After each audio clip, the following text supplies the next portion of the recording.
Welcome back, guys. I hope you guys enjoyed your breakout sessions. You guys had an opportunity to interact more, and hopefully you picked up on some elements of how confidence and community will help you guys in your career going forward.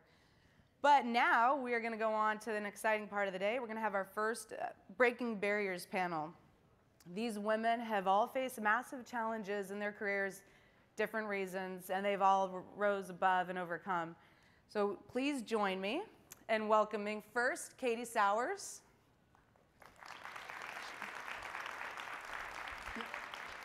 She's the offensive assistant coach for the San Francisco 49ers and actually the second woman in the NFL to hold a full-time coaching position. Please, right there.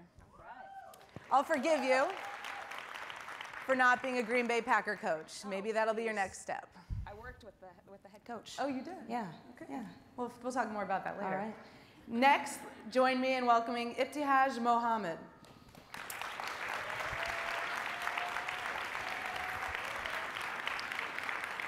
Named to Time Magazine's 100 Most Influential list in 2016, U.S. Olympic medalist in fencing, and entrepreneur, she recently launched her own clothing line. Hi.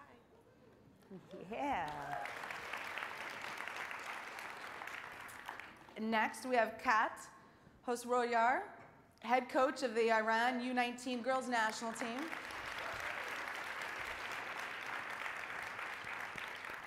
And the first Iranian woman to get her FIFA A coaching license at age 26.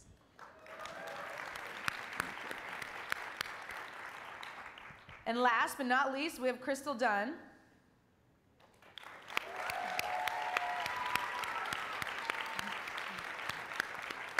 U.S. women's national team, shall I say defender, midfielder, forward, soon to be goalkeeper, we'll see. And 2015 NWSL MVP, Golden Boot winner, youngest to ever achieve that, and last year's NWSL champion. So welcome, everyone. All right, Crystal, first I'm going to start with you. All right, well, we'll see.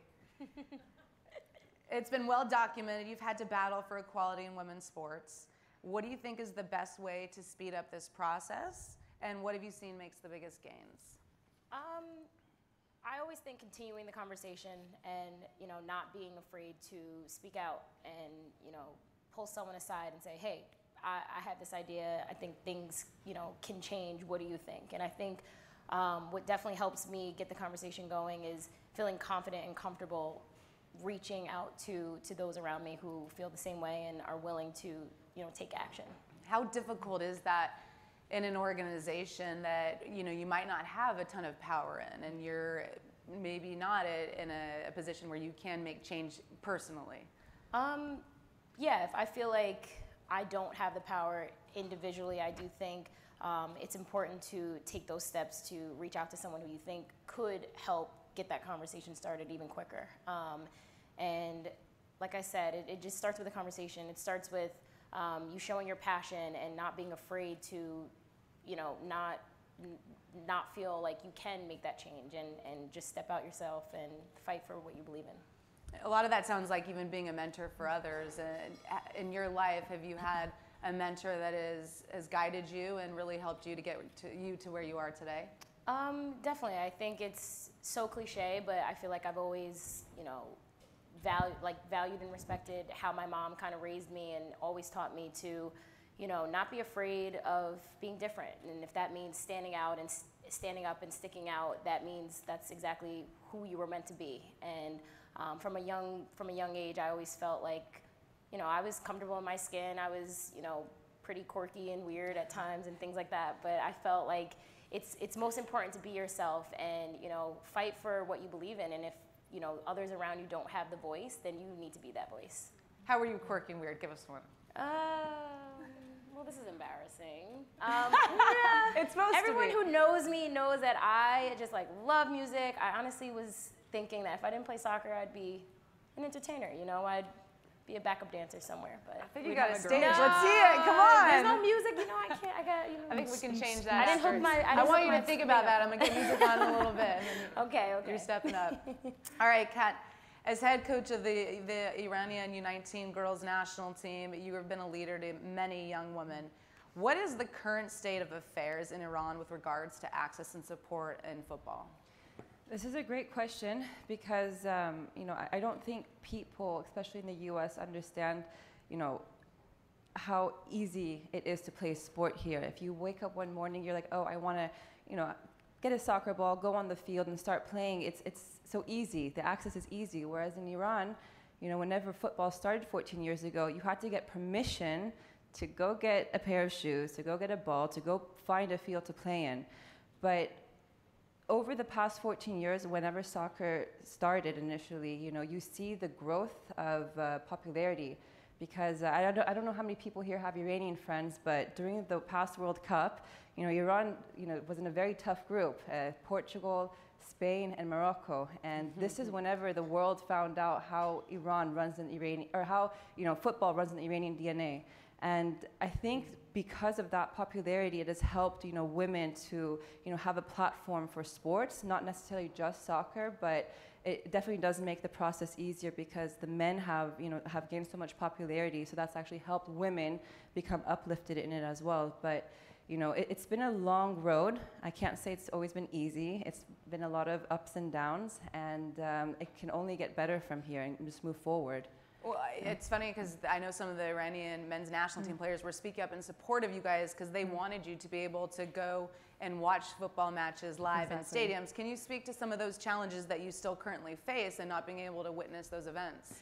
So, how many of you here love going and watching a soccer game? Like, I'm sure all of you want to go see that. But in Iran, it's a bit different. Women were not or are not allowed to enter the stadium, and it's a pretty big place. 100,000 capacity. So for the past few years since I've moved to Iran, it's been every day talking, discussing, arguing, negotiating how to come to terms with women entering a stadium. And just a few months ago, the first time in 40 years, women were allowed to step foot inside the stadium, and it's pretty awesome to have that happen as well. And it's happened now twice. So we're pushing the boundaries. We're trying to, convince officials. But to be honest, 90% of the people agree to this. It's just a few that we have to convince. How do you? What does that look like? I think we'd all want to know how do you enact this vision that you have? We're coming from a Middle East background where, especially in Iran, women, you would be portrayed as, why do you even want to play sports? Go do something better with your life. Go be a doctor, an engineer, or whatnot. And I think the whole cultural aspect of Middle Eastern women getting involved in sports is, it's on a move. And this is where we can convince the male officials that, women want to have the same, platform to enjoy. Maybe you don't want to play soccer, but you want to go watch it.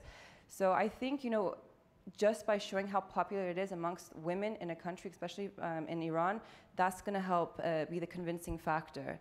And just to show that women are very interested in it, women want to be more involved in it. And for example, the national futsal team, they became Asian champs twice. And before that, no one knew that women even played or touched the ball. So I think with our hard work and our training and winning medals, this is where it's going to help us to gain that attention, to be able to have easy access to stadiums. Are there performance challenges that players face wearing a hijab while they are playing? So currently, the thing that I can say is the material. The material is a huge barrier in our performance because obviously Iran is a country that doesn't get sponsorship from like Nike or Adidas, so we don't have the the comfort of having like the cool down or the heat effect. The wicking material. Exactly. So when you sweat in our jerseys, the sweat stays right there. And the countries that we're playing in are 110, 115 degrees climate. So imagine playing that with polyester from head to toe. But that's where our training comes in. We know we have to push against a lot of our boundaries, so we train harder to be able to forget that we're playing with such a outfit. But it could also be in our benefit. Like I just came from Russia with the U19 girls. We had a friendly tournament there. It worked in our benefit because it was really cold there, so we were covered. But I can't say that for the other countries that are quite hot. Yeah. Awesome, thank you. And Ibtihaj, you know something about competing in a hijab. You were the first American woman to do so in the Olympics. What challenges did you face to get to that point?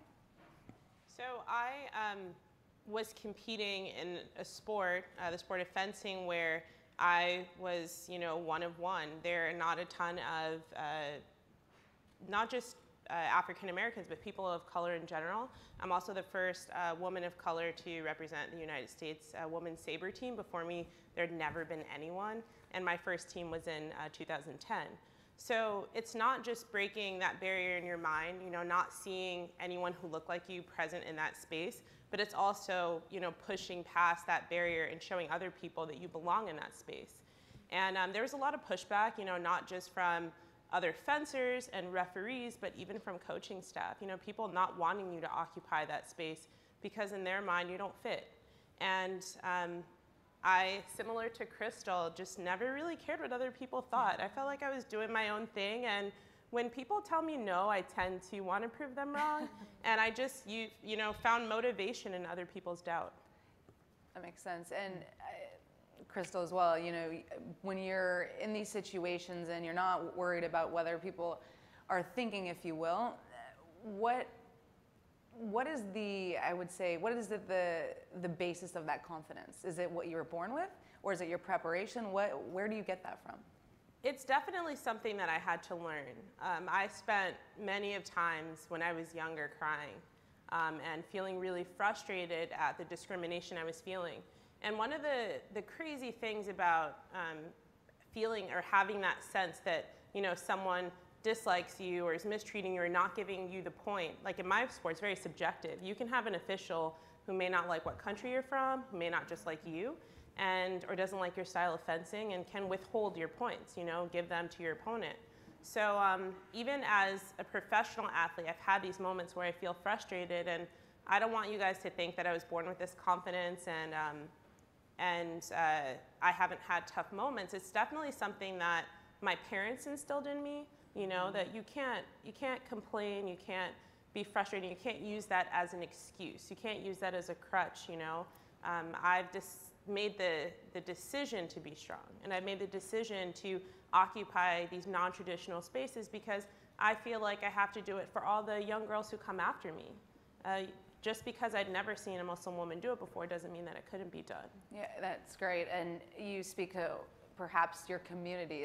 Were your parents your community? Because when you're saying judges, when you're saying there's these other athletes that don't want you to occupy that space, there had to be people around you that were also supporting you and lifting you up. Who would those people be? Oh man, I've been blessed to have people in my life who believe in my goals and ambitions. A lot of the women have spoke to not doing what's the norm in their societies, whether that be, pursuing a MD, PhD, or just something totally out of the norm. And for me, it was, deciding, okay, I want to pursue a national team. My family, no one had done that before. My parents and I also thought I was going to be a doctor for a really long time. And somewhere at Duke, I decided I wasn't doing that. And I looked at Team USA and saw that there had never been anyone who looked like me on the women's saber team. And, I thought that's absolutely crazy. I had no world ranking. I had no domestic ranking. I'd never been to a senior competition before, but I knew what hard work looked like. And I just kind of threw caution to the wind and decided I want to be that person. Is that how you started your clothing line? Well, I don't know. I'm that person who thinks they can do anything. You're gonna do, sounds like I can do anything. There is no one in the United States doing modest fashion in a cute way, in my opinion. And my sisters and I kind of decided we would do that. My company, Luella, has been a lot of fun. And one of the cool things about sports is that it teaches you not just hard work, but how to push through obstacles. And initially, I knew nothing about running a small business, but you learn day by day. Awesome. Yeah. Well, Katie, you know something about trying to push social norms. You broke into a male-dominated industry. How difficult was that for you, and really what were the obstacles that you faced? So I would say getting started, hi everybody, first of all. Man, are you guys awake? It's almost lunch. But first of all, getting into a male-dominated field, the main problem that I really encountered was that I didn't understand that that opportunity existed. And like all of these other women are sharing, you don't know what you don't know. So if you don't see it, you don't know that it exists. I knew I always wanted to coach. I knew I loved football from an early age. I have journal entries where I would say, oh, well, I guess since I can't play football, I'll play baseball, or I'll play basketball. I love baseball too, but that's a whole nother story. Notice she didn't mention soccer. Yeah, no, but well, that's a whole nother story. We have time to shift it, right? Are we talking about football or football? I'm confused.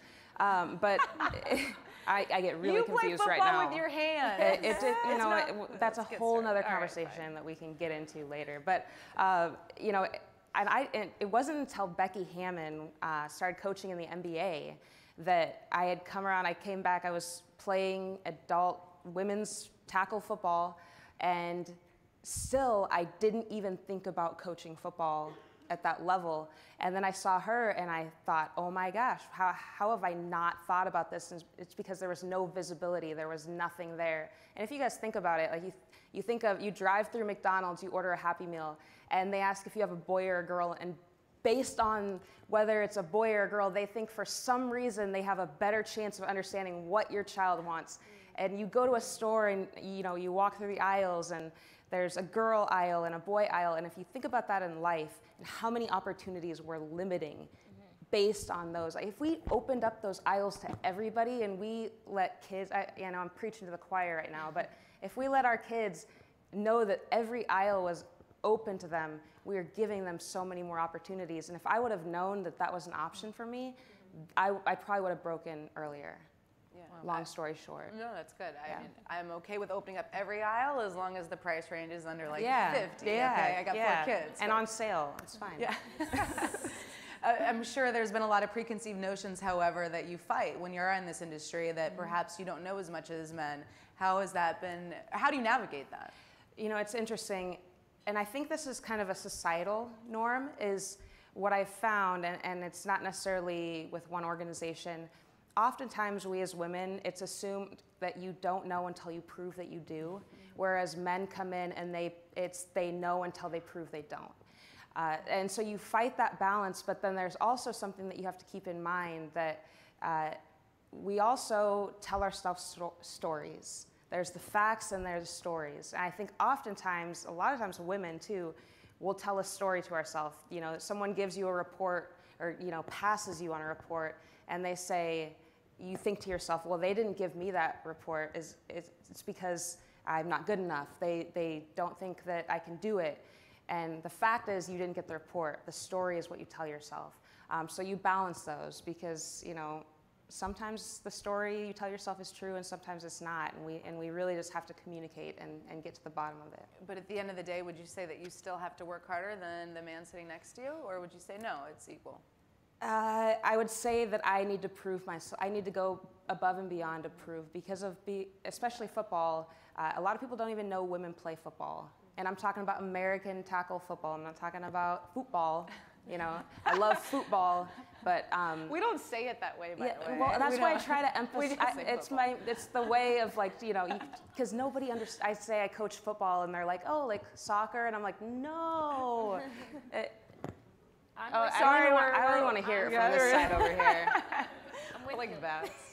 But yeah, I would just say that in order to prove that I know what I'm talking about, oftentimes I do, people don't think I've played. And I even told someone I played on the USA football team, and it wasn't until, 30 minutes into the conversation, they thought I was talking I played on the USA soccer team, which would have been so cool, but I definitely did not. And he had just assumed that I had never played football, even though I was there coaching football. Right, and that's what's so important about what you ladies are achieving. It's you guys are pushing and making this the norm now, so that the next generation doesn't actually have to prove anything, they just will be. Right. For all of you guys, I now want you to answer this question, and it's, if you were to look back on your career and there was one decision that you could make differently or something you would do differently, what would that be? Let's start with you, Crystal. Putting me on the spot on this one. Okay, we can start. Do you want to dance first, or do you want to? I'll dance in a little. Okay.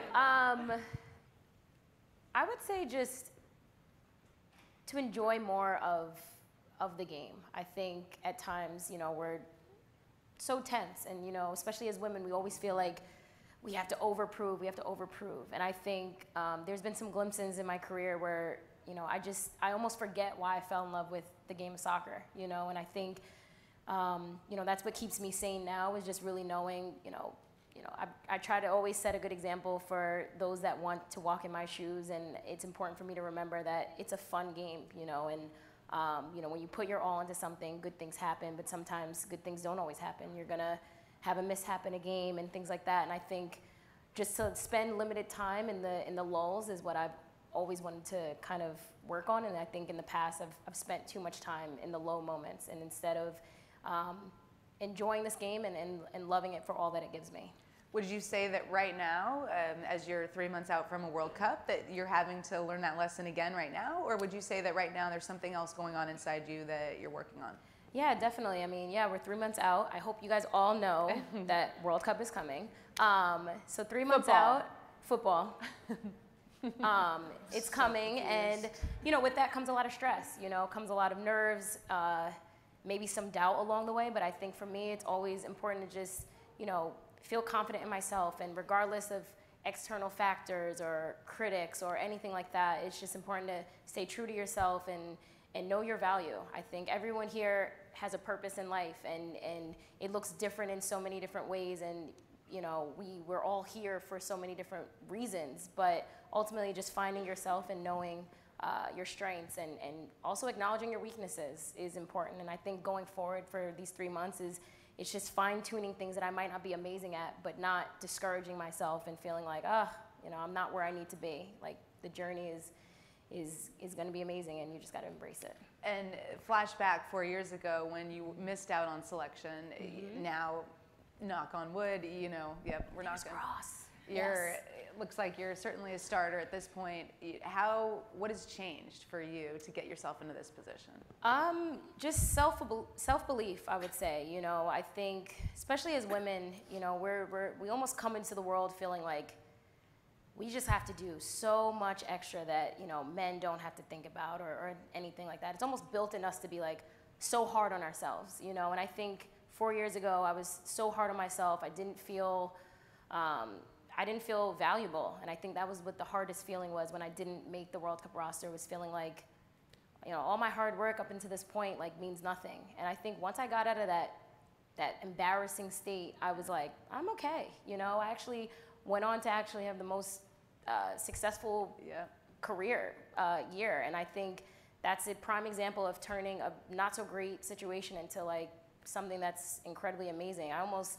Not that I really could ever forget about the Women's World Cup in 2015, but because it ended on such a high for me, and not even being a part of that event, I was like, I was okay. I was okay that I missed out, because it gave me that reality check of, you know, bouncing back from a challenge. That's great. Kat, for you, anything in your career that you would do differently? There's several, but the one that is right up here. So 2011. The Iran national team was disqualified from participating in the second round of Olympic qualifications. And this was due to the hijab. And, you know, we spent so much time, you know, apologizing to like the host nations that, yes, we have to wear the hijab and all of that. And mind you, I'm American raised, and I was raised here, but I wasn't raised with the hijab. So to be able to like play here without it and then go to Iran and play with it, I didn't really feel the difference as far as the passion. And you spend so much time apologizing, and I remember whenever we were disqualified, they told me directly, don't fight it. I really wish I would have fought it harder, because it would have taken less time to get an entire nation back on the football map or the soccer map. And I was young, you're naive, you know, you take, you know, your elders more seriously when they tell you no. So next time someone tells me no, I will be like, I'll take that as a cue for yes. But yeah, I should have fought harder at that age when they disqualified us to get Iran back in, because it took a couple years before we were able to compete internationally. And you said there was something else. Was there another one that you thought of? Oh, there's a lot, but probably not for behind cameras, but it's better. Fair enough. Ittihaj, for you, anything that you would look back and do differently? I mean, I don't know. I am listening to the other women and thinking about moments where you have these lows. And I had an epiphany at some point in my career where I just decided that I was going to stop trying to appease the people around me, because I don't think that they were ever going to be happy with me, you know? I was breaking into a space where people made it really clear that they were kind of uncomfortable being around me. And being a Muslim woman and trying to carry this weight of combating stereotypes just by existing in spaces where people are like, we don't really want you here. And at some point, and maybe this is with age, with wisdom, who knows, but I just kind of decided, I don't really care what you think. And it's not even that I was verbal with this pushback, you know. I just decided I wasn't going to answer really weird questions about, you know, my faith and my religion in public spaces, because I felt like it was a way to demean my faith. It was a way to, you know, put me on the spot and harass me in group situations, because I felt like it was like a level of inauthenticity. You know, if you were genuine in your questioning, you would ask me when we were on the elevator in private, as opposed to waiting for like team dinner or something like that. So at some point I was like, I'm going to be happy and I'm going to be myself. And it was the best decision I made. Similar to what Crystal said, I felt like I watched my career take a turn. I had, you know, the most successful years where I've climbed to like world number 6. And this happened with learning to be comfortable in my own skin and not feel like I need everyone to be happy with me. It's like, they don't want you here and that's okay. I'm gonna, you know, be comfortable with myself, and I'm gonna ride out for my different communities, whether that be all my girls from Jersey or, you know, us as like, you know, Americans or whoever it is. I just felt like I was going to be comfortable in my own skin.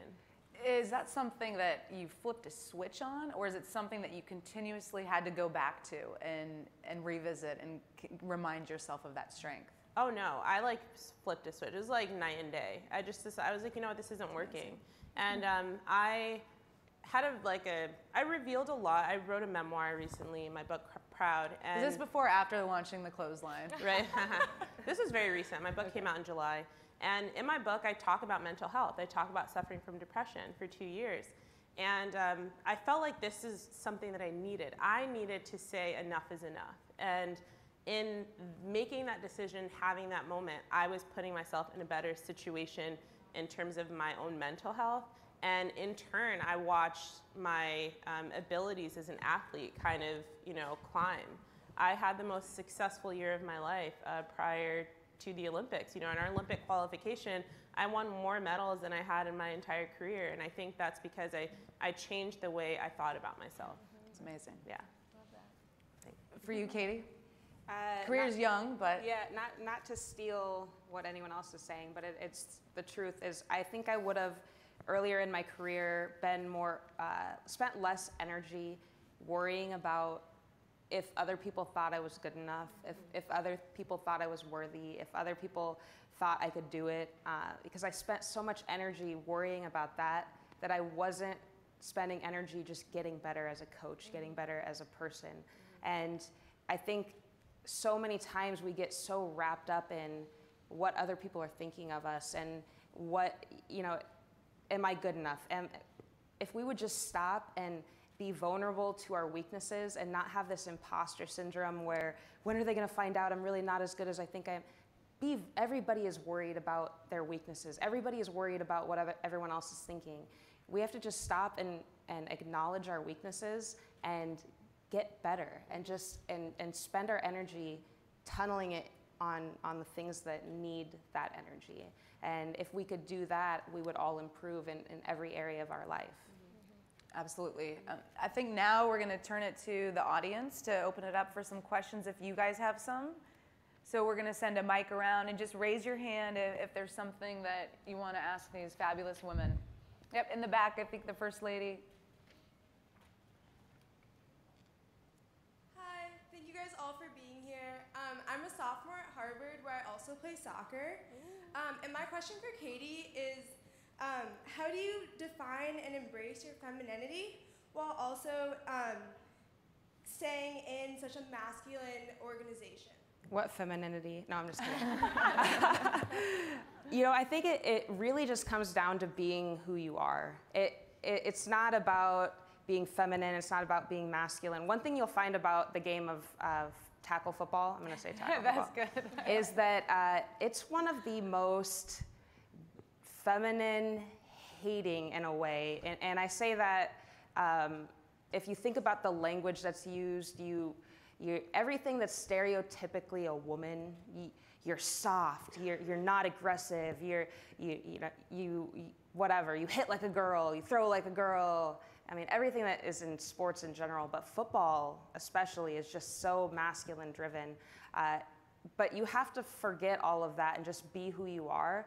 And for me, being a woman and that, just being different, I think diversity in a coaching staff in general brings so much to a team. And so I'm not worried about trying to be feminine or be, a certain way. I'm just bringing my personality daily, and that's what I focus on. And I think everybody receives that really well in the organization. Thank you. Next question? In the middle there.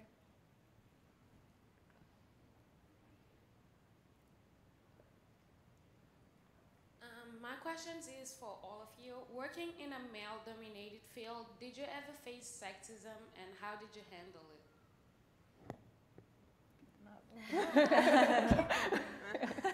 I don't want to keep being the one to talk, so I can talk to it.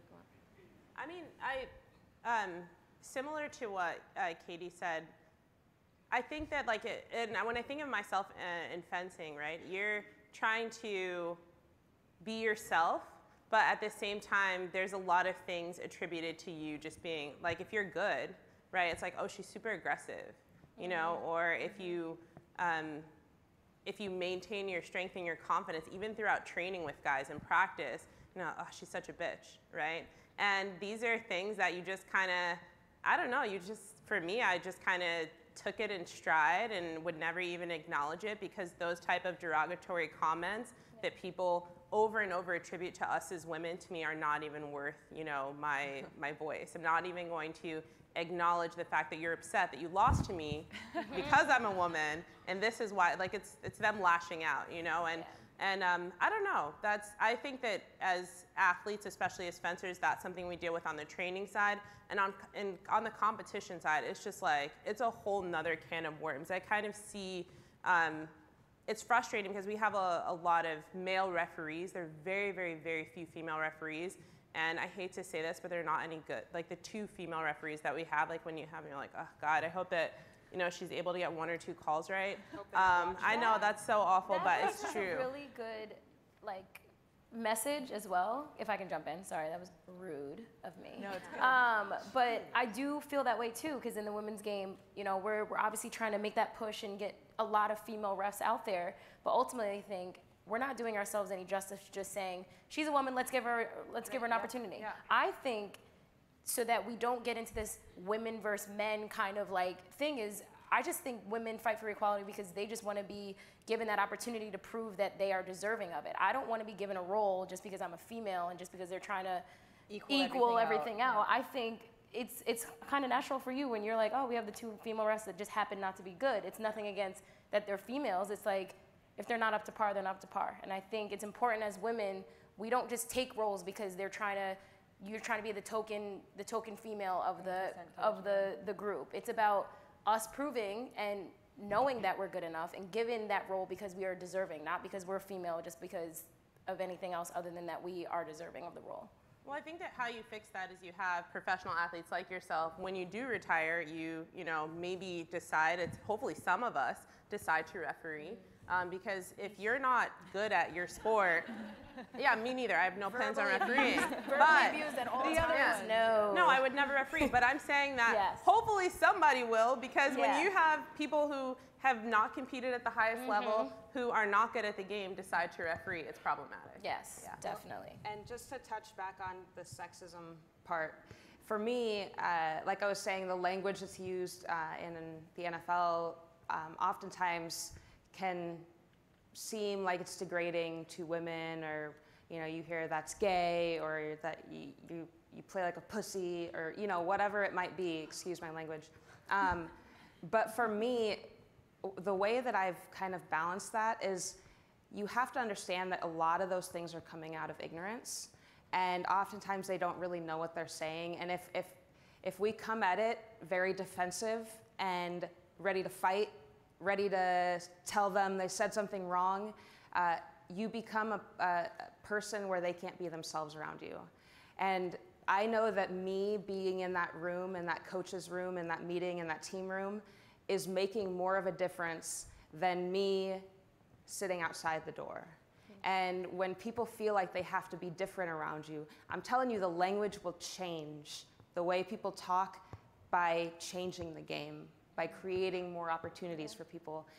And we have to come at it at a place of forgiveness and understanding, and not lash out at people that we think are saying. Like one time someone came up and was like, "Oh, that's gay," and if you didn't know, I'm a lesbian. And I was like, "Oh, why? Because it likes boys?" And then he was like, "Oh, no, that's not what I meant." And he never said it again.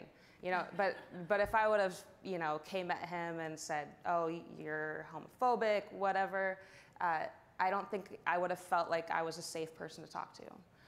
So I think it's really important when dealing with sexism. A lot of it's education, communication, and just really getting down, taking away the ignorance. And moving to Iran, because everything is done behind closed doors and men and women are always separated, we don't really deal with that situation. I think the fact that we exist in a role to be, you know, a coach or, you know, an athlete, men really like it and they want to help as much as possible. Like recently we fought to have, you know, a male technical director because there's not that much experience yet for the women's coaching staff. So when the men started coaching us in Iran, you know, they're really into it, and you know, they don't look at us, oh, they're a bunch of girls. They yelled, you know, they tried to like have like all these like tactical boards and everything. They are treating us as if they would treat any other team that they would have.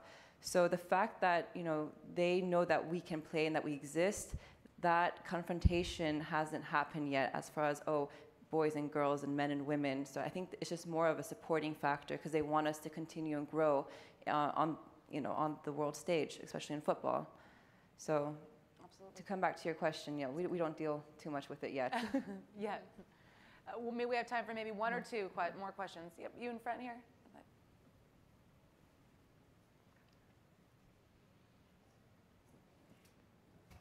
Hi, I've got a tough question.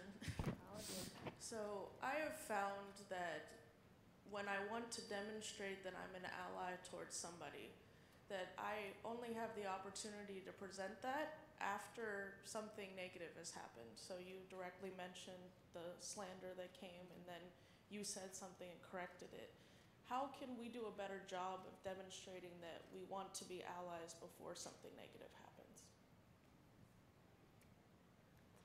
It's a really good question. Yeah, that is, I would say just being aware of the way that we talk is huge, because the way that we communicate, the things that we see on TV, we need more people that are aware of the things that we see. Like, for example, when I played in Seattle, there was a fan that was holding a poster that said, "Good job, ladies," and you know, oh, it's funny, whatever. And then you stop and think about it and you're like, wow, that is really degrading. And one thing, and I was really the only one that noticed it, but if you take ladies and you put any other type of demographic in there and you say that you're using that as a form of disrespect, that would not be tolerated. And to use and say, "Good job, ladies, I'm making fun of you as a team because I'm calling you women," we need more people who are not women to see that and think that that's a problem. Mm-hmm. And so I think just being more aware, and it's not that people around, it's not like the men around didn't support women, they just didn't realize it. And so we just need more people who are aware and can prevent some of those things by just noticing the things in everyday life that happen every single day. And the more we can do that, the more change we'll make. And I would say, like, not subscribing to things that have become normal. Like, I don't know, I'm thinking about it in the context of maybe not like misogynistic moments, but thinking of it in the terms of like bigoted moments. Like Hollywood always portrays Muslims as terrorists, right? Maybe don't go see that movie anymore, because I'm sure if you could put that in the context of your own identity. If, like, I grow tired of seeing that role played out time and time again, but as a global community, we've learned to accept it. So don't go buy tickets to that movie. Don't watch that show that you love, because it's super offensive. And I know that I'm tired of watching it, or tired of seeing it, so I personally like don't even subscribe to it. I won't go see a movie that, you know, shows the Muslim community in that light, because I believe that it's, you know, I don't know, it's discriminatory, and it's very myopic, and not, it doesn't show Muslims in their true light. That's why education is so important, because I'm sure a lot of people who maybe watch those shows have no idea that side of things, you know, and that's why it's how not yeah, like how no, could you not know? It's crazy. Yeah, you know, it's the ignorance that's out there, and it you know, I've heard people talk about, like, in terms of being gay, people who don't go eat at Chick-fil-A because of it. You know, I love Chick-fil-A personally. I eat it all the time. But there are allies out there, and I completely support them. I think it's amazing who refuse to eat there until they, you know, change some of the sponsorships and things like that. But it's kind of difficult in these times to understand who is your ally, because in some instances they come from a different, you know, angle, thinking that, or you're thinking that they're going to help and support you, but at the same time, it's not going to happen. Like you would, like for example, with Iranian women's football, you know, we have a lot of support, but no one has come forward to actually say that we're allies. We're going to work together to make sure that, you know, the women can, you know, play more internationally. And I think this is the whole stigma of, like you said, of the whole Islamic side of it. Like, why are you even playing in the first place?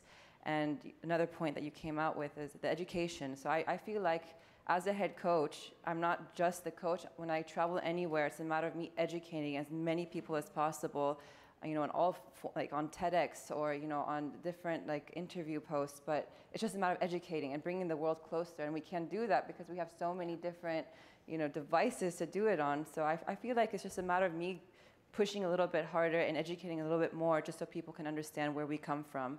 And not where we come from as the country, but where we come from as far as the point of view of why sports is huge and how much it can impact people or a country even.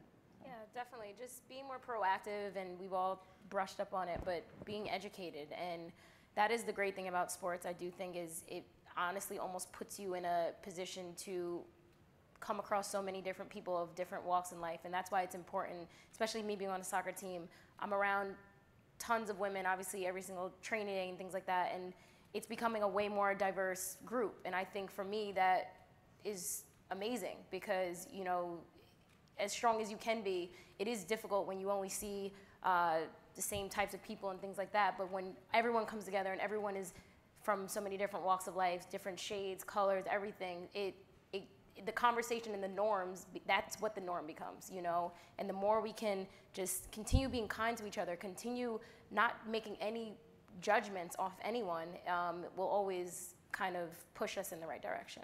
Exactly. Last question, we're gonna make it quick. You guys have been so fantastic. They told me to wrap it, I said no, one more. Talking too much. Yeah, go ahead, right here in the front.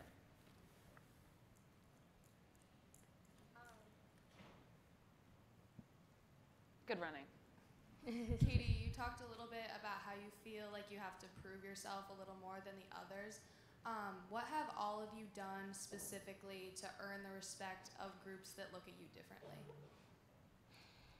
For me, it's putting my head down and doing my work the best way I know how, and finding where I'm valuable. I think oftentimes if you're in a position where you're one of the, like right now, I think I'm the only full-time woman in coaching in the NFL, you get this, oh, I'm happy to be here, but you can't just be happy to be here. I want to be on a team, not because I'm a woman. I want to be on a coaching staff because I add value. And any job that you guys go into, I challenge you to find value where you're valuable. Where can my boss say, I cannot be replaced? And if you find that, you will find success at any level. and you will continue to grow.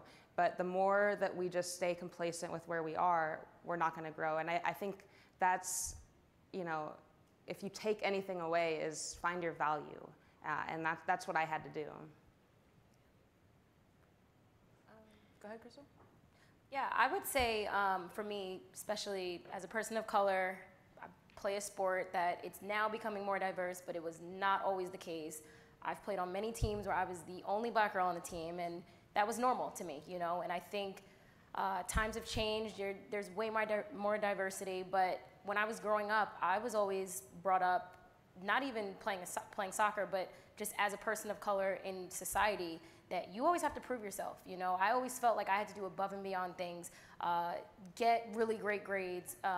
When I was applying for college and things like that, even though I knew I would play soccer in school, I always felt like I got to do something above and beyond and not give anyone a reason to overlook me. And I think even now, as a professional soccer player on the women's national team, I still carry that with me, even though I feel like, you know, times have definitely changed since that day. But I do feel like I'm always just working on becoming the best person, the best player I can be. And that comes in so many different forms, you know, and it's about not just being stuck in your way, but going out of your way and really just making the environment that you're in even better. And the challenges that I face are minimum now, because I do feel like, you know, new norms are coming, and I think that's the progression we need to continue on, is not taking steps backwards, but pushing forward. And just to add on this, you know, I think all four of us have pushed down a lot of boundaries and a lot of walls. And, you know, like you said, this becomes the new norm. So to have our values actually established, I think what we did is something so big that people who like are able to find that path won't realize how good they have it after, you know, we've had to do all the fighting and the arguing just to make something that would be normal, you know, easy and accessible to the rest of the athletes that come behind us. But I'm so honored to be, you know, sitting next to all three of you, and of course you. So thank you for the invitation. Yes. And to Crystal's point, I think the pressure that you feel, I think that's something we as specifically black female athletes oftentimes feel, that pressure to, you have to be exceptional in order to be accepted. But to answer your question, I think that hard work outshines everything. And so to feel that pressure of being the best and wanting to achieve that, it's like people may not want you there, but if you're the best, you're there, you become the captain. If you're there, you win an Olympic medal, and it becomes what it is. It's like you have to let your hard work show up every single time, and let that, you know, precede you. Well, thank you guys. I really appreciate the honesty, because you guys got down to the core of what got you to where you are. And I think they sit up here and they're speaking as though what they've achieved is normal. Like Kat said, this is far from normal. But they are exactly like you. They had self-doubt. They had moments where they had to push through, and they've learned a lot in the process. So there's a lot that you guys can take away from them. And I think we need to give them a round of applause. And I think we should stand up, because this is a really amazing group of women. So I'm serious. Now you guys are free to go. Lunch is going to be upstairs. It's going to be served, and please be back here at 1:30.